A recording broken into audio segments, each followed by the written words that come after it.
can just jump right into it, Peggy.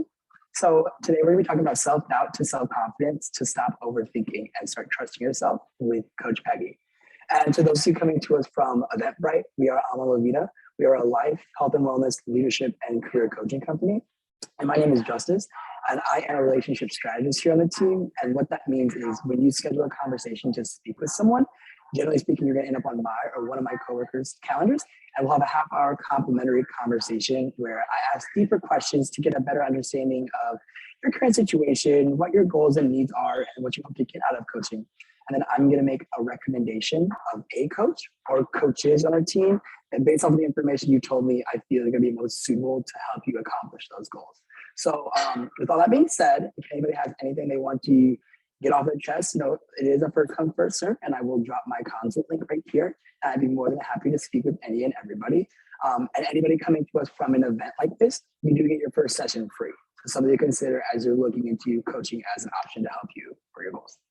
So with that being said, today we have Coach Peggy, and Peggy, the floor is all yours. All right. Thank you, Justice. And hello, everyone. I am Peggy Wu. I am a certified coach by International Coaching Federation, and I do life and career coaching. Uh-oh. Can everybody please mute yourself?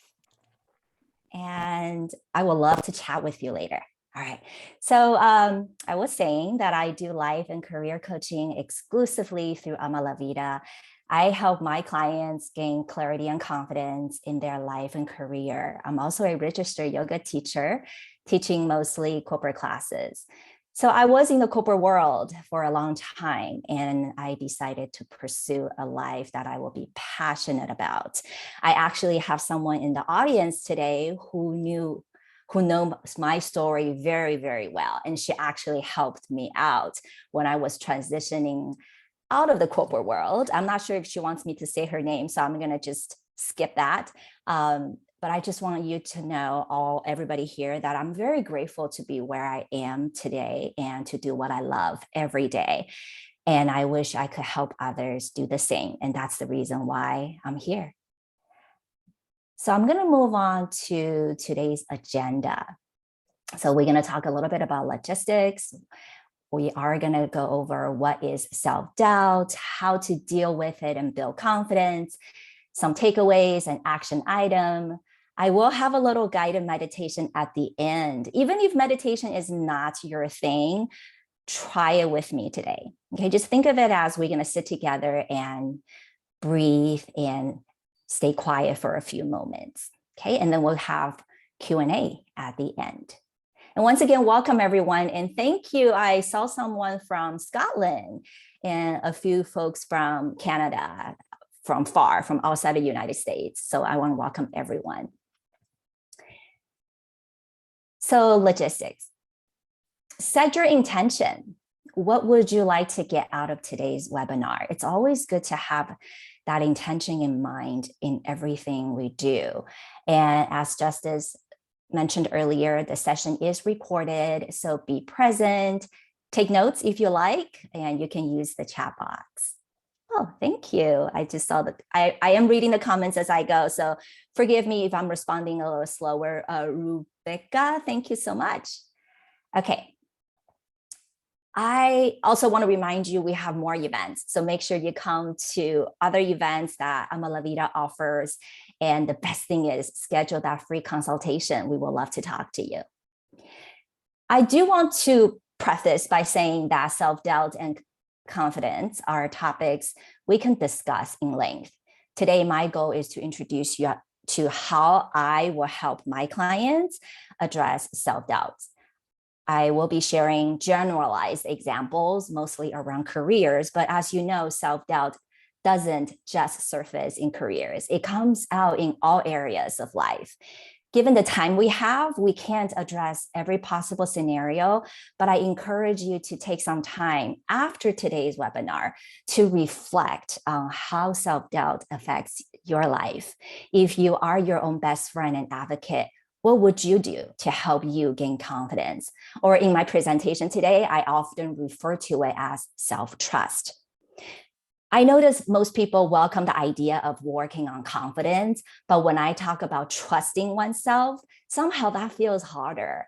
And I want you to know that working with a coach on this specific topic will definitely help you move forward.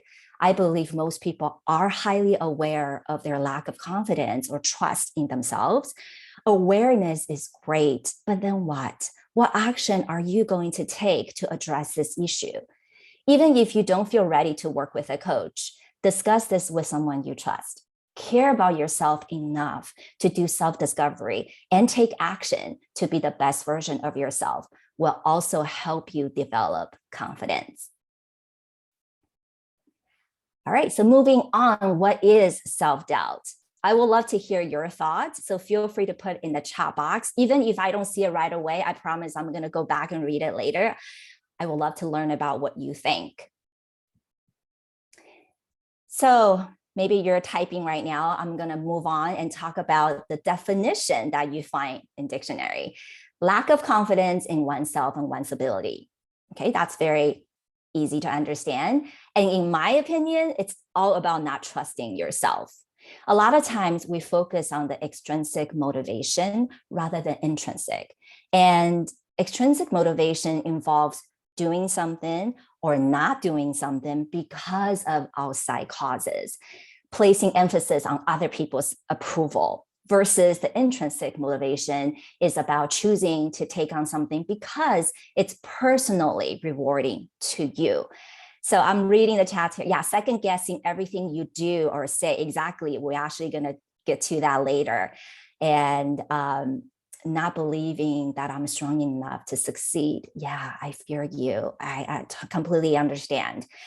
So if you attempt to do something that you don't have a lot of control over, and if that thing is unfamiliar to you, you might feel even more resistance if you focus on extrinsic motivation, thinking, what is that person going to say if I do this?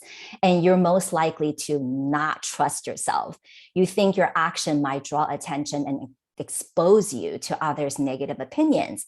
And this thinking makes you not want to try new things and venture out of your comfort zone, leaving you feeling stuck and frustrated with yourself. And I'm pretty sure what I described probably resonates with most of you. And yes, overthinking and not trusting, right? Exactly. However, I do want to say one thing. There is a healthy type of self-doubt. Having self-doubt is a part of being human. Having a healthy dose of self-doubt helps you become aware of the uncertainties and potential risks. But you don't let that hinder you from trying and making progress because you probably are focusing more on intrinsic motivation. What we are talking about today is mostly the self-doubt that holds you back. So I want to make sure I put that out there. This is what we're addressing. And I'm reading more comments. Kathy, thank you for validating me. Oh my God, me every day. Yes, I know exactly what you're talking about. And Menj, I might be butchering your name, forgive me, seeking external validation. Exactly. A lot of times we need that validation from outside to make sure we're on the right track. But why is that? Something to think about.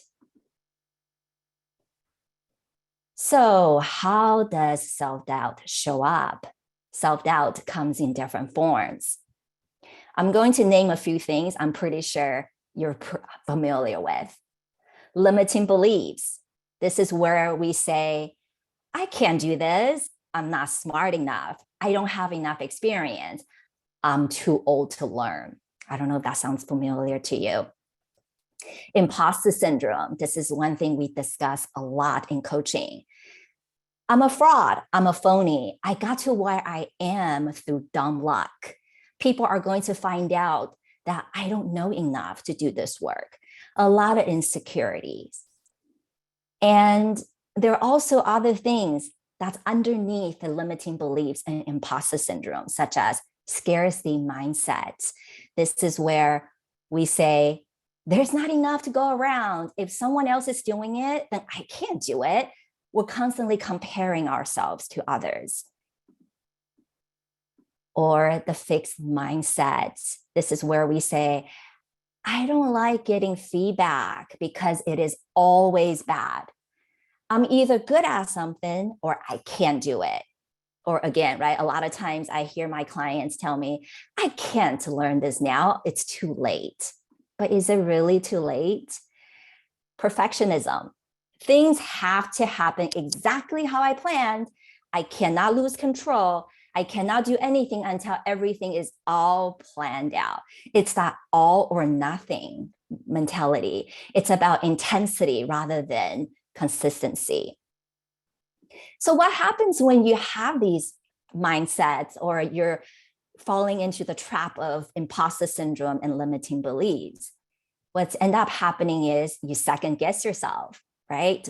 We talked about, someone mentioned that earlier. We overthink, we overanalyze. And when you do that, guess what happens? You don't move forward, or you even lose interest and motivation. And we start coming up with excuses. Oh, I'm just being cautious here. I have to know all of my risks and I need to know how to avoid them so I can be safe.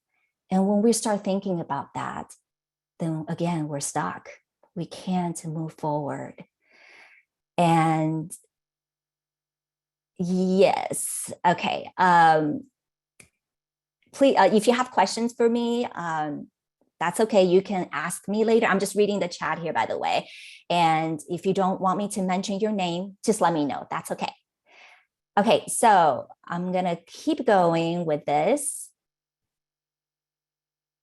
So before we can figure out how to deal with self-doubt, we have to understand the causes. And before I talk about the causes, I actually want to share a couple of my real client stories, but of course, I'm changing their names.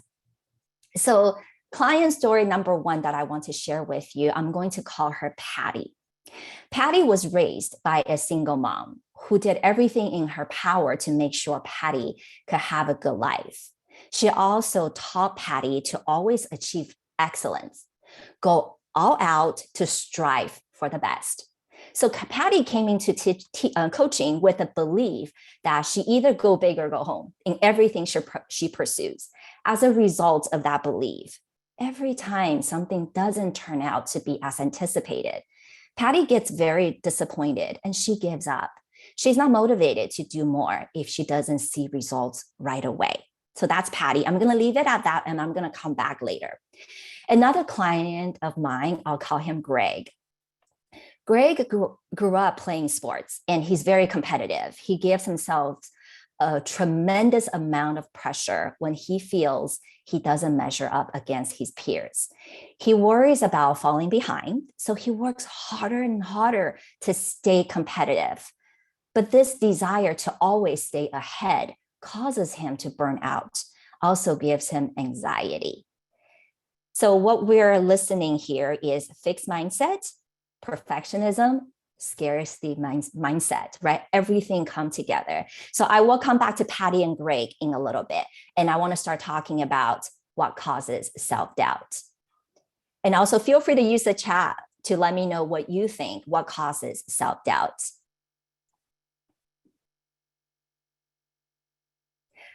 Beliefs. Remember, have you heard this before? Failure is bad. External image is everything. People will judge and shame me if I do this. And the most important one, and that thinking will really destroy us. I'm just not good enough. It's completely understandable that we're afraid of failure, judgment, and shame. And we care a lot about what others think. But hey, we weren't born this way. We're conditioned to pay attention to what others say, and we picked up beliefs that are someone else's. The way people we care about react to our decisions and mistakes affect us. Maybe we were shamed by someone before for thinking a certain way or making a mistake. Another possibility is we saw someone got shamed and judged for thinking a certain way or making a mistake. If you have experienced shame before, I feel for you and I can relate. We can't change what happened to us in the past, but we have control over how we deal with it going forward. No one should have the right to shame us, nor should we do that to someone else. I hope you have the right people in your life and a good support system that help you see your qualities and uncover your blind spots in the most loving way. We can learn and grow through healthy self-awareness and by listening to constructive feedback. And I hope we also have the courage to tell someone, do not use humiliation to get our attention. Shaming is wrong and don't fall for it. Another thing is we tend to assume a lot that if we take a chance on something new, we might fail. Instead of thinking about managing risks strategically, we immediately think about how people will look at us or even laugh at us if we fail. It's always the negative thoughts first. These thoughts and the beliefs that we talked about earlier are stored in our subconscious mind, which controls about 95% of our brain activity. It's quite powerful. And to be honest, I don't think we can say that we only want success in this lifetime, not failure, because it has been proven that we learn the most through mistakes and failures. They make us stronger and wiser. We have no control over whether others judge us or not. But I want you to think about this. How do you want to use your precious time on this earth? Is it worrying about what other people might say because maybe they're insecure and they're going through something of their own? Or should we spend our energy on things that actually matter to us? I know sometimes people say they love us and they want to make sure that we don't get hurt. So they share their opinions without any boundaries. Their love is appreciated, but we want to be careful not to take on someone else's fear and make it our own. And coming back to Patty, the client who had the go big or go home mentality, we worked on resetting her expectations and practicing achieving one small milestone at a time. Practice having consistency instead of going for that intensity. And with Greg, who suffers the comparison syndrome, I reminded him that no one pays that much attention to us. Everyone is dealing with something of their own. And maybe everyone is also overwhelmed. We worked on redefining the meaning of success and failure based on what is important to him rather than someone else. Shift the focus to making personal progress and being proud of it rather than comparing himself to someone else. That's what we do in coaching, finding the root cause, addressing the issue, and shifting the mindset so we can move on. So before I go on to the next slide, I want to read some of your responses about what causes self-doubt. And Rebecca, you said unrealistic expectations. Yes, right? Sometimes we assume that's what we should do, and it's not even realistic. And Becky said, teenagers are great at dropping those truth bombs. I love that. All right. Yes, BX03 says, not feeling I have enough experience or education and or training. Ooh, okay.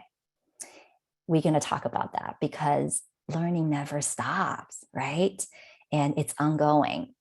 So we're definitely going to get to that. How to deal with self-doubt. Once again, if you want to share your ideas, I would love to read them. And the first thing I want you to do is to challenge your self-doubt. Notice it and call it out, name it. So I'm pretty sure most of us, especially if you're here, we're very self-aware. And we know when that self-doubt surfaces. So when you know it, call it out. Some people call it inner critic, or I have a client who calls her inner critic Aunt Debbie. I have a client calls his inner critic Grandpa Bill, or people like to say Neighbor Nelly, things like that, right? So you can be creative. Or I have another client, and I think they call the inner critic mom. It's just very interesting that from these little things, I mean, we're kind of having fun with it, but truth comes out. I saw Parker and Nanny, the committee in my head. Yes, love it. Okay, address it. What's the cause? Now that you are naming it, what's going on here? Why are you feeling this way? The next thing we do is process it. Is it really true? Validate whether your thoughts are true, because many times, again, coming back to assumptions, we make a lot of assumptions. And the last thing we do is to reframe it. Look at it from a different angle. What's another perspective? I want to give you an example. And once again, this is an example from my client, and I'm going to call her Casey. Her self-doubt is, I can't finish all of my work because I'm not working hard enough. I'm not smart enough. Am I even cut out to do this job? So this was Casey's frustration when she came into coaching. So this is what we're doing, right? We're going to call it out first. So she's aware of it. Here comes my self-doubt. Here comes my inner critic. Now let's address it. What's the trigger? So she started asking herself, yeah, why am I feeling this way? Okay, I'm feeling this way because some of my colleagues are talking about powering through a 12-hour workday. They get everything done and they receive recognition for their work. So I don't know if you hear it. It's a little bit of comparison here, and also a little bit of imposter syndrome. So the next thing we do is, okay, well, let's process it. What's really going on here? Are your thoughts really true? She thought about it and said, my workload increased exponentially lately, and I'm doing my best to get everything done. It's not accurate to say that I'm not working hard enough or I'm not smart enough.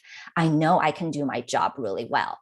Okay, so now let's reframe it. How would you reframe this? And she said, working a 12-hour day is not sustainable. Neither should it be the measurement of my performance. I can't finish my work because of the increased workload. I'll seek support and feedback from my manager and evaluate what I could do differently to manage my work without feeling burnout. So of course, this is a brief version of our time together, but really we talked about a lot more about what's underneath and what is really bothering her. But in general, this is the process that we went through. We notice it, we call it out, address it, process it, and reframe it.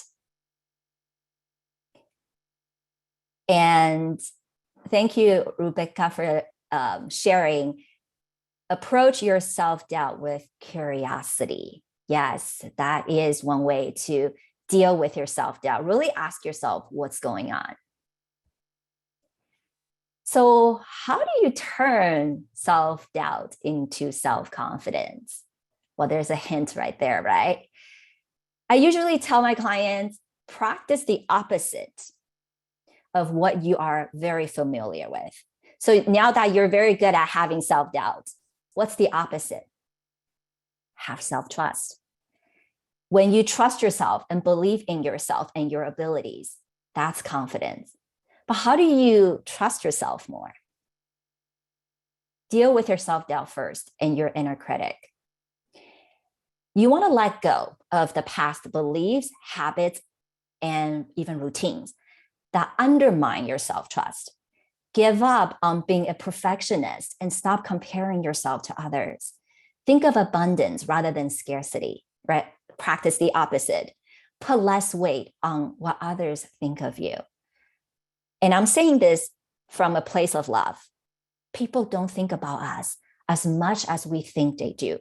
I actually learned this from someone that I really look up to. And now I use that on myself too. When I worry about what will so-and-so say if I do this, and I remind myself, I don't think that person is really thinking about me as much as I think they do. Redefine success and failure and keep learning. Think about what truly matters to you. I mentioned that earlier. Is it not achieving success defined by someone else? Or is it not trying to take a chance on yourself? Who's living your life anyway?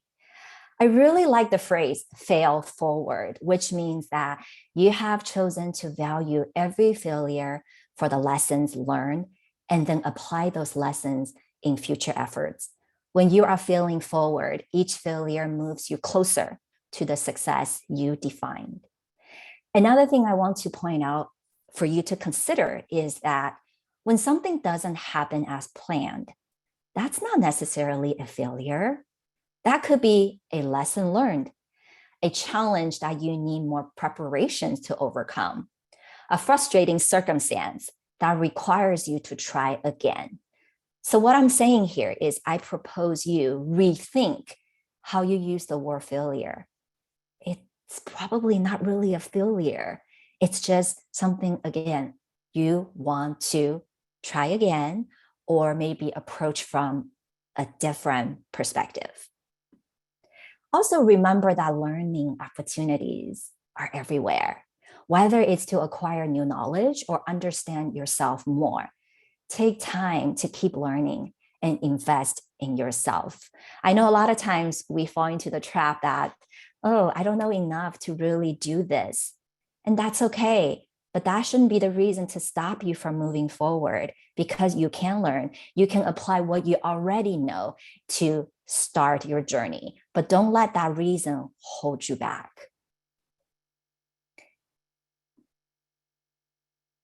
Create new beliefs. We talked about let go of the old. So now let those old stories in your head go and cultivate beliefs that will help you with personal growth and become the person you want to be. Concentrate on intrinsic motivation we talked about earlier. You want to do things that feels rewarding to you personally, that has nothing to do with other people. Instead of thinking that I need to be someone that others look up to, or I need to make people proud of me, how about I want to be the person I will look up to and be proud of, rather than fixating on what you don't know and don't have. How about shifting your attention to what you do know and have? Amplify your strengths and work on areas that can use some growth. Like I mentioned earlier, you don't have to know everything before pursuing something unfamiliar. You can learn along the way. Give up the all or nothing belief. Get into the practice of having consistency over intensity. And focus on how far you've come. Sometimes we forget. We're so good at pointing out our mistakes, our faults, and things that we don't know. But what about the things you already know and the things that you are doing well? Make a proud list of things you're proud of about yourself and the qualities that you appreciate about yourself. We do this in coaching a lot. I ask my clients to make a list. Anytime you feel a little unsure, when you need that confidence booster, come back to your proud list and remind yourself you can do this. And another thing is, you have to remember you are unique and talented. I bet there's no one else in this world who shares the exact same set of skills, experience, outlook, and value as you. So you are unique. And the last thing here I want to mention is take action. Practice overcoming your self-doubt by trying things outside of your comfort zone.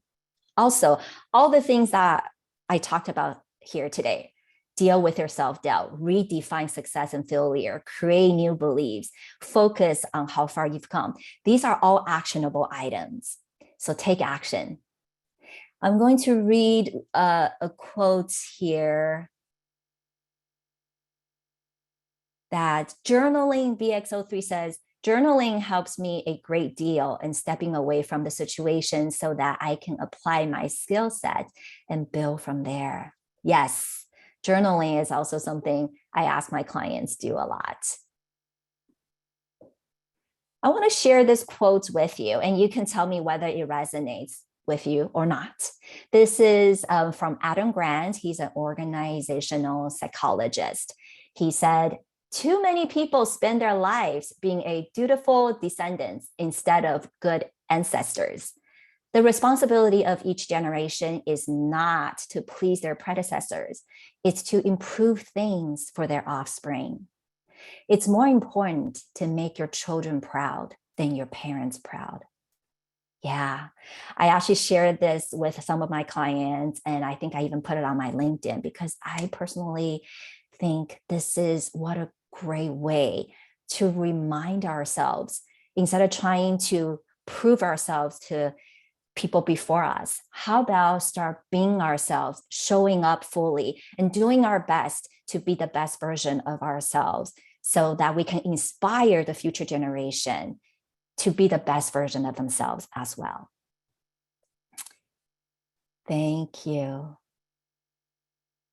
Yes, even if you don't have kids, I mean, I don't have kids, but I think if we're able to really become a good example, right? Based on what we think is the best version of ourselves, we're able to help the future generation or maybe just people around you. So let's do that. That's what we want to aim for. So here are some takeaways and action items. Don't let self-doubt hold you back, right? I'm pretty sure you know that. Challenge all the doubts you have about yourself. It's very important that you don't give up on challenging yourself. Practice self-trust. And reflection. This is something you can do afterwards. How is self-doubt affecting you? What is one belief, habit that undermines your self-trust you can let go of today? What is a new belief you can adopt to build self-trust and boost your confidence? And I want you to make a proud list. Maybe you are already doing journaling. You can write that in your journal, or you can create a folder on your desktop, on your computer. I know how glued we are to our devices. And then you can make a brag folder. A client of mine made a brag folder. So it's all the nice emails, compliments that people said to her. And then she saved everything in that folder. Anytime when she's doubting herself, she goes in there and remind herself that she's okay. She's enough. She doesn't have to worry too much. All right.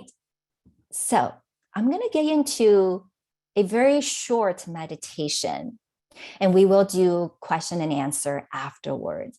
So even if you're not into meditation, that's okay. Just sit with me. Let's sit together quietly for a few minutes. We don't always get to do that. And I hope today you'll consider doing this with me. So everyone, go ahead and sit back and roll the shoulders back and down. You can rest your palms on your lap and soften your fingertips. If it's okay for you, close your eyes, or even if you want to turn away from the computer so you can feel more centered, feel free to do that. And all you have to do is just listen. And I don't want you to change anything, just feel the ground underneath your feet. And feel your skin, the fabric of your clothes underneath your hands. Sit bones on the chair, you're supported. Continue to sit tall, but keep your shoulders relaxed. Soften your face. Let go of any tension you're holding in your body. Let your thoughts come and go. I know it might be a little hard to really be present at times, But for now, I want you to know that there's nothing else to worry about. You're supported. You're right here. You can be present. And just breathe deeply in and out through the nose. And every time when you breathe in, I want you to feel the air filling up your abdomen, expanding your chest. And when you breathe out, your whole body softens. And continue to do that. Just breathe.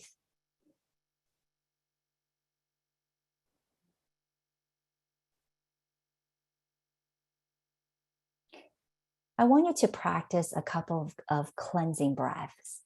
And that means we will be inhaling through the nose and exhaling through the mouth. So when you're ready, let's do this together. Take a deep breath in through the nose. And then breathe out through the mouth. Let it go. Breathe in. And breathe out. And now just breathe naturally in and out through the nose, unless you like the feeling of the cleansing breaths, and feel free to do more. And as you sit here quietly, I want you to bring to mind a thought, a belief that feels negative, but you tell yourself this thought, this belief quite often. So what is that one thought or belief that consistently come up? And you know that thought and belief undermines your self-trust. What is that?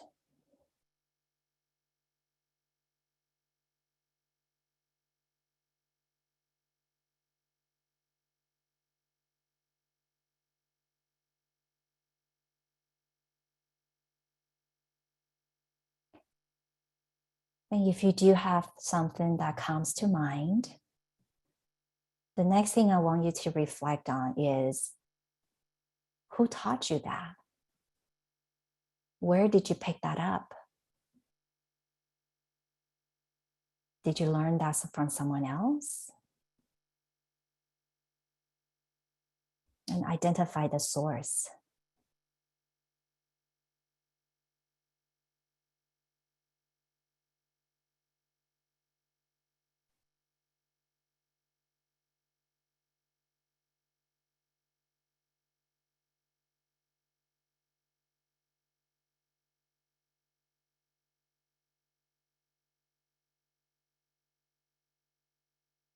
And now, I want you to give up on that thought. I want you to let go of that belief. So we're going to do 2 more cleansing breaths together. And every time when you breathe in, I want you to imagine you're breathing in strength and energy and positivity. And every time when you breathe out through the mouth, I want you to imagine you're blowing that negative thoughts, negative belief away. You're letting it go. So when you're ready, once again, take a deep breath in through the nose. Breathe in strength, positivity, and breathe out through the mouth. Let it go. Let go of that negative thought, that negative belief. One more time, breathe in. Breathe out, let it go.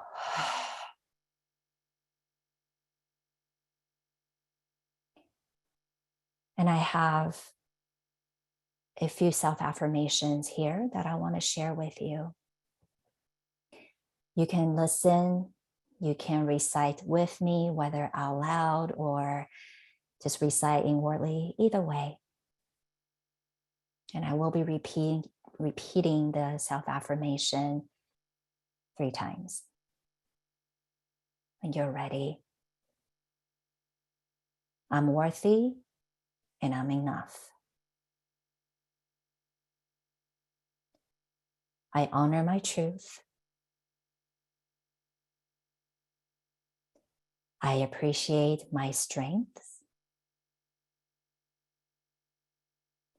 I learn from everything I do.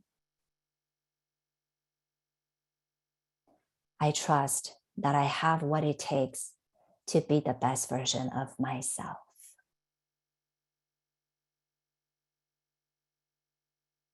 I am worthy and I am enough. I honor my truth. I appreciate my strengths. I learn from everything I do. I trust that I have what it takes to be the best version of myself.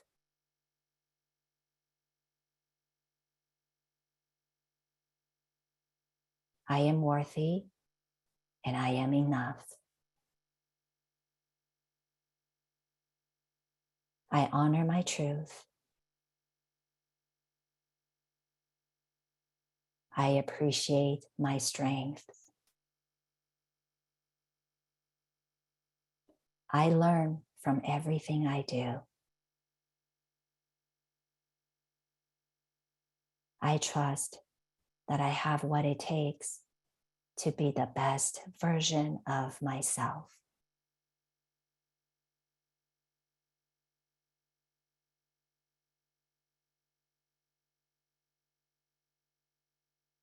And from where you are, one more cleansing breath.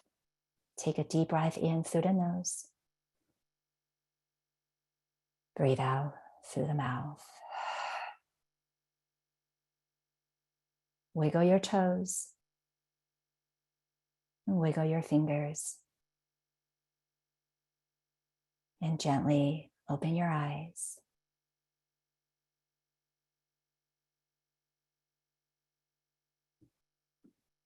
And thank you so much for doing this guided meditation with me. And the next part is Q&A. And I'm going to hand this back to Justice. Thank you so much, Peggy, for everything you presented today, especially the guided meditation. It's nice and relaxing in the middle of the week. Peggy, I know you're currently taking on a few additional life clients at the moment. Do you want to speak a little bit more towards the type of work you like to do with your clients outside of today's presentation? Yes. So I love working with clients who are going through a transition or thinking about doing a transition. And I definitely love to talk about confidence, self-doubt, and helping clients to live their dream life. And these are the things I will love my clients to come to me for. And I've been helping a lot of career clients. And I tell everyone that career is a big part of our lives, but it's not the only part. We want to be able to really love ourselves in all aspects so that everything will just naturally fall into place. When you really take care of yourself and pay attention to other areas of yourself, you'll notice the change in your career as well. So I just want to put that out there, and I hope that's helpful. Thank you so much. Going back to my earlier comment, I'm going to drop my link again for a consult, as well as the link to read more about Peggy and all the other coaches we have on our site, our team. Yes. And then with that being said, we can open up the floor to some question and answer. If you're comfortable coming off of camera, coming off of mute to ask that, feel free to, but or you can type it in the chat and I will read them to Peggy. But other than that, the floor is open for questions. Yeah. Oh, thank you, Becky. That is so nice of you for saying that. And thank you everyone for your comments. Justice, someone is asking, is this presentation available to today's attendees? I want to say yes. Yeah. Okay. Yes, Okay. the recap email is sent out tomorrow to everyone who registers. So that will be there. It will also be posted on our YouTube page in case you ever do lose the link. I'm going to drop the YouTube channel real quick. So if you ever do that, you can honestly just find us by looking up Ama La Vida on YouTube. But there's that for you as well. Yeah, thank you so much, everyone. If there's anything that you want to share, maybe just a thought, feel free to do that. It doesn't have to be a question. Thank you. Thank you so much for all the nice comments. You answered everybody's questions. You made us all nice and relaxed on the Wednesday. No questions? Feel free to share your story. I would love to hear about your story. Actually, I might have one here from earlier. And oriented. Okay. I'm going to address this question and I'm not going to say the name. This person says, I am new at a company, just as my bad, because this is a private message. So if you don't mind, I'll just read the question. I am new at a company and am an introvert. They are community oriented. I open up the more I have to contribute to the team. I open up the more I have to contribute to the team. Is this normal or self-doubt?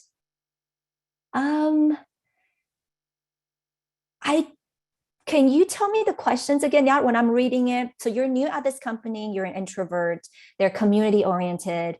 So I'm guessing you're saying that you're more introverted. So do you feel a little like not confident, or do you feel a little hesitant to contribute to the team? And you're not sure if it's self-doubt or it's because your personality. Is that what you're asking? I don't know if she's still on the line. Yes. Okay. I want to say that it could be both. It depends on, are you second guessing yourself when you're trying to make a contribution? Or is this about, what should I say so that I can, so people will feel that I want to be a part of the team. So it just depends on what exactly is behind, what's underneath the uncertainty. Can you tell me a little more? They want me to socialize more and I'm more comfortable the more I work with them. Okay, that could be a personality thing, but it could be also mixed. Maybe there's some uncertainty about yourself, insecurity. That's why socializing, it doesn't feel natural to you. I actually think this is a good segue to talk about being an extrovert versus being an introvert. Based on what I know, I mean, I'm not an expert in this area, but let's say you can call yourself an introvert if at the end of the day, you're tired, or maybe you had a bad day, and then you rather go home to process the feelings and have some alone time, versus an extrovert will want to go out and hang out with friends and vent. That's the difference. But it doesn't mean that introverts don't want to talk to other people. They just thrive more in more of a one-on-one setting versus a big group. So I think that is how we can differentiate as well. So if the fear is coming from, am I going to say the right thing? Are people going to like me? I think that's more of a self-doubt issue. That might not be because you're an introvert. What about small talk versus having a subject to speak about? Are you more comfortable with small talk, or are you more comfortable with having a subject to talk about? Not small talk. Okay. I think this might be a little bit of self-doubt issue. And I think this is something you definitely want to explore and dig a little deeper into. Yeah. Because an introvert should be okay with small talks, and so I wonder if this is more of a self-doubt. Yeah, thank you for sharing and for asking. Anyone else? All right. Okay, if nobody has questions, maybe people can get 8 minutes of their life back. Absolutely. Thank you so much for your time today, Peggy. And I hope everyone found something of value today. And we look forward to seeing you at a future event. Thank you so much, everyone. Thank you for your comments. I'm reading them. Thank you so much. Please know I appreciate everyone. Thank you so much. Have a great day, Take everyone. care. Bye. Bye. Thank you. Thank you.